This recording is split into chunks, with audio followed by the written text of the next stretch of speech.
There are many different reasons to watch a movie. Some are drawn in by the spectacle, some by a solid screenplay, and some by their overwhelming scale.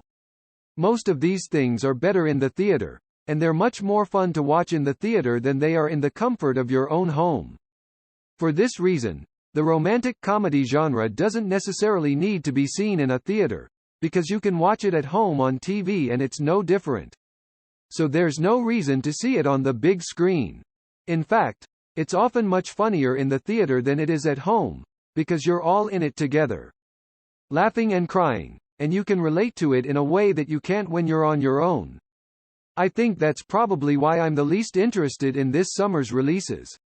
While all the other films are big budget and heavily advertised, it feels like a rather low-key release in theaters, with not much to show for it. All we know is that Yoo Hae-jin and Kim Hee-sun are the main characters. Furthermore, it's a romantic comedy, and the movie trailer has a very lame gag.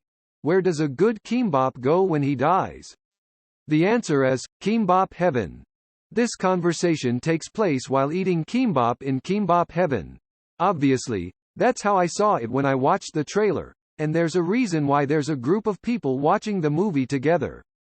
As soon as Yoo Hae-jin finishes the question of where he is, someone shouts out, Kimbap Heaven, first.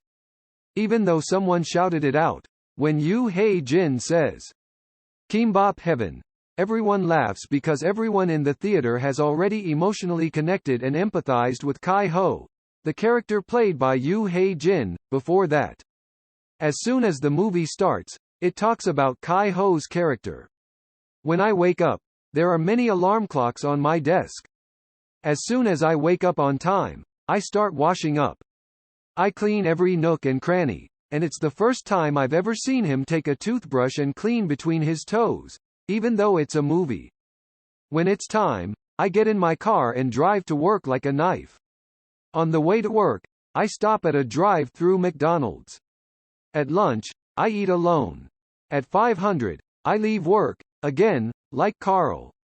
At 600, I sit down and watch a show. That's how my day goes. Not a day goes by that I don't have a routine. It's also recognized within the company. We're a snack company, and our tofu snacks are a hit, so I'm very much needed in the company, and I don't think I'm lacking anything.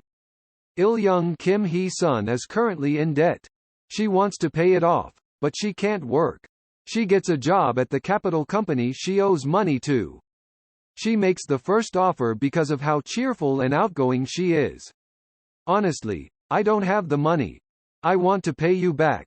Here's a job opening. I'll work here. He says it so naturally, so bluntly, that they say yes. Chiho has an older brother. His name is Sok Ho-cha in Pyo, and he doesn't do much, just walks around gambling and spends money. Since he can't gamble, he borrows money and also borrows from capital. This time, he's in arrears and calls Sok Ho, who asks his brother to pay him back. That's how Il-young and Kai-ho meet. As Chihuahua waits, she makes a funny face at the child next to her. I like Il-young because she makes the child smile. Il-young currently lives with her daughter, Jin Ju Jung Da-eun.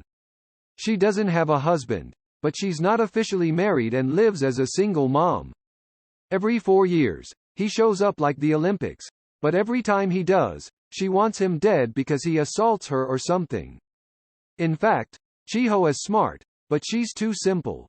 The reason she's so simple is because she was in a car accident when she was younger, so her head is a little weird. It doesn't stop her from living, and that's where their love begins. The movie itself is very simple. Il-young likes Chiho and approaches her first. He opens up to her because she's approaching him aggressively, and since they're both eating alone, he suggests they eat together and be friends, and since she doesn't seem like a bad person based on her behavior, he invites her over to his house and they eat together. The movie makes you smile the whole time. It's a movie that makes you smile. Some movies make you feel good while watching them.